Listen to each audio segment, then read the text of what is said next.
Hello and welcome to the actual time when you can hear me and my co host instead of just my co host. This week, we're going to be talking about the dispersal draft, some big picks, some busts already, and minor trades that went into the making of the Season 65 dispersal draft. I'm here joined by my cousin, Sir Rupert Barnes. How are you doing, man? I'm doing well now that it's not just me streaming. Yeah, now that it's not just you talking, we could actually have a conversation on right now. So let's just get right to the point and cut ourselves some slack. Triple H going first. We saw this No, coming. Everybody no, saw this coming from a mile no, away. no surprise. Solid player, high TPE earnings every week, a carryover player, so you know that he's going to be a solid choice no matter what. Yep, and he's a season 66 player as well, so you know you're not going to lose him this year. And this draft wasn't very deep defensively, which is a big reason why you're going to see a lot of these defensemen go pretty high. Denver Wolf was picked second overall, so you know you're one of the prime defensemen. In fact, one of the best defensemen in the draft, if not the best. And you keep going down. Shane Mars, Justin Cole going fourth. Let's talk about that because we can see some other interesting players. Slade, Curbson, Kari Yuri, UConn went with their only first round pick, went straight for the goalie. So I'm feeling cup runs. What are you feeling? Well, UConn did have the first overall pick and the fourth, so I mean they got the solid center with Triple H, and having that solid goaltender is a key asset to any deep cup run. Um, Anyone who has the high TPE and is earning on an active basis is never a bad choice. Even though it is a first round pick, uh, February 17th, last week, he earned 26 TPE, and pretty much every week is double digits. Yeah, So, solid choice there, especially for a goaltender, whereas there weren't very many. The next goaltender selected was in the third round. that was I mean, everything you said there is right, obviously. Unfortunately, have to bring this up. First Reaper to ever be drafted, Fish. Uh an updater updated him after the draft or after he was picked and he reached over and he went over 200, so he will not be playing in the VHLM. Uh, this season he can't. He's not eligible, and so uh, Philadelphia just doesn't have their first pick anymore. I mean, that's a pretty big blow when you're looking at an expansion team. Even though the pick isn't really high, there are a lot of other great players you could have gone for. Question: is this a strategy from the Reapers to be as bad as possible? I don't think so. I think I don't think they would have purposely taken him had they known that he was going to immediately just be gone and uneligible. If they had known, I feel like they probably would have taken the next best defenseman, who, in my opinion, would have been Philo Gibbles, um, which solid choice by Sonnet there in the second round, Yeah. by the way. Mm-hmm. Um, but yeah, I mean, with the lack of defensemen, I can see why they took the chance on it. It's unfortunate that it happened that way, but you I know, know some of I the some of the GMs were talking about some compensation for Blade for the pick, but I mean again, like it's just an unfortunate situation that happened. I don't know how the commissioner's going to deal with this because it's just I don't know. It's just weird. I've never seen this happen before, but I mean, you just have to live yeah, and let die, right? I mean, we're both fairly new to the league, Mhm. so we haven't really gone through this before. But yeah, I know some people had mentioned some sort of compensation, and I don't know. I guess it depends on each person's take on it, because yeah, you do take that risk when you're drafting when you're drafting that close to 200, but at the same time, it's like you know, Rules hurt, man. Rules hurt. But Anthony Matthews, who I thought was going to be a first round pick, actually dropped to the second round. He dropped hard. like really hard. Um, Maybe people were thinking that he would get over 200. I'm not quite sure. He's a solid TPE earner, putting up double digits pretty much every week. Doing One thing to note is that he has been claiming welfare, but lately he's been doing the media spots. So that's well, he did one media spot at least. He just hasn't claimed since January 27th. Yeah. No, sorry. No, he did claim last week. I apologize. Yeah, he does claim welfare, so that's a bit of a concern for some GMs. Well, I mean, as it stands right now, he was one of the better VHLM players in the league, so he's gonna stay that way too. It looks like. Keep going down the list. I said this the last time, but none of you guys heard me. There were all but 3 of the second round picks were defensemen, and then after that, you won't see a defenseman for another 13 rounds. So, interesting to see that Minnesota went for. Minnesota is also Oslo. They're moving.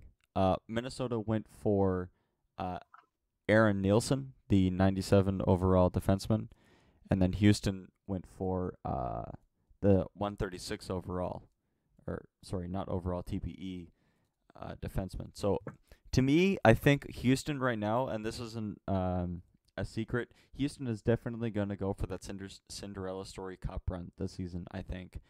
I mean, if you take a look at the pieces that they've taken so far, they got Maximilian Kerbson, who's a beast in the minors. They've also got Gibbles, another beast. You keep going down. They have Kerry Yuri as well, another first round pick. Yeah, so it looks to me like they're trying to go and push for the playoff and get the team cup in their first season. Good luck to them, but can they pull a Halifax? Can they pull a Halifax didn't win though. They were in the playoffs. I think they were in the finals. They didn't win though.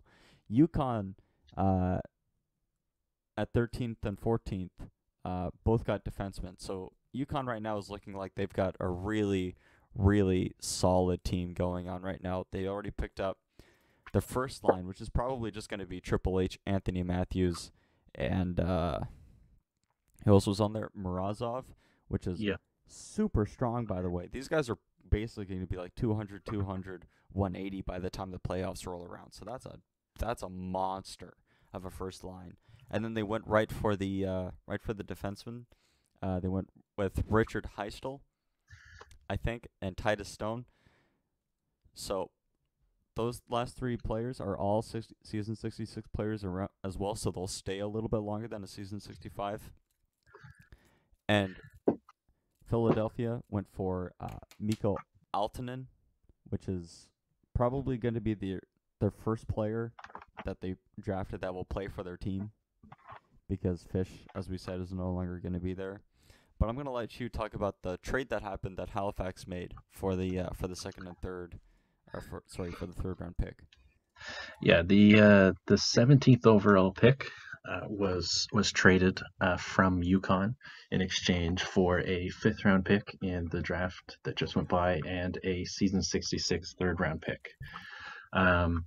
Halifax then proceeded to select Plate's player, Retire, who is a 85 TPE defenseman, and my player, who is a 97 TPE left winger. They made those 2 picks right back to back. Everyone was a little shocked. Sonnet at least seemed surprised on the stream. Nobody really knew what their plan was at the time. I mean, of course, Plate and I knew, but yeah, it was an interesting time. Nobody really saw it coming, but it was yeah. I feel like Dimitri is definitely the best third round pick. Honestly, I'm surprised that you didn't go second in the second round, my guy. I'm so surprised you dropped. I thought for sure that you would have gotten picked by at least the Reapers. That's all I'm Well, saying. well, I had claimed welfare a couple weeks, and so I think that may have turned a few GMs off from selecting my player. It's hard to say what they saw. I don't know. Maybe they liked someone else a little better. I don't know. Either way, I'm uh, I'm happy with how it turned out. And I mean, like, by the way, the 16th round was Halifax's first pick. So, and Las Vegas didn't get their first pick until the 22nd, and they got another decent guy. They got David Harrison, which you know, his he's been claiming pretty hard too. Like, he got what, 20 last week or something like that from the achievement tracker. So, Yeah. well, he's claiming, well, but on the same token, he's claiming welfare. So, but I don't know. Well, he's done a few graphics and media spots. It's just the last 2 weeks he's claimed welfare. Yeah, So yeah, I don't know if that'll continue to be a trend or if he'll go back to his back to doing graphics. But we'll wait and see how that pans out. But overall, not a bad selection. 113 TPE at the moment. yeah, and I mean,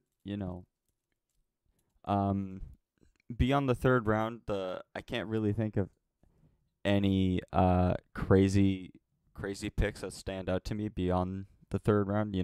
Just looking through the fourth, the fifth, and the sixth. Unless you have someone that you'd like to bring up. Well, there was Mateo, who I was surprised who dropped down to the fourth round, Oh, right. considering he is an active TPE earner for the most part, um, earning double digits pretty much every week, which I I'm mean, surprised that he went so far. he should have been like a third rounder, eh? Don't you think? At least. I honestly thought he was going to get selected before my player was. I'm surprised he didn't. But I mean, I guess it goes to show you that GMs and value how much you get a week over how much you have already.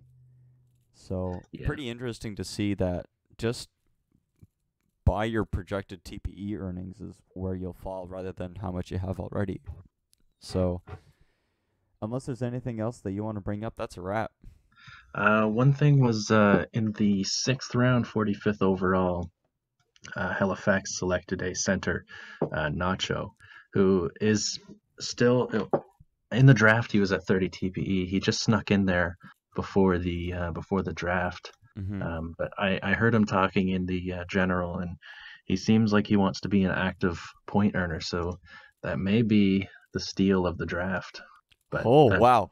that's yet to be determined. Sir Rupert Barnes, steal of the draft. 45th pick by Halifax. Wow. You know what? That's a big claim right there. I'm quoting Well, you I'm on just that going. forever. I'm just going based off of what Nacho had said himself. He wants to be active, and so it's never a bad thing to get more people involved in the league. No, of course not. So yeah, that's all I really have to say. That's also it for me. So happy you guys could join us. Very blessed with your presence. Also, huge sad face for the technical difficulty earlier. I was having audio issues, and my OBS, the recording software that I use, didn't have my default settings, so it was taking something else as the audio source instead of my microphone. Big sad on that one, but we're just gonna yeet that one out of existence. So this is the only one you're gonna see. Thanks for coming, cousin. Yeah, thanks for having me here, and All right, we're gonna cut you off. See you guys.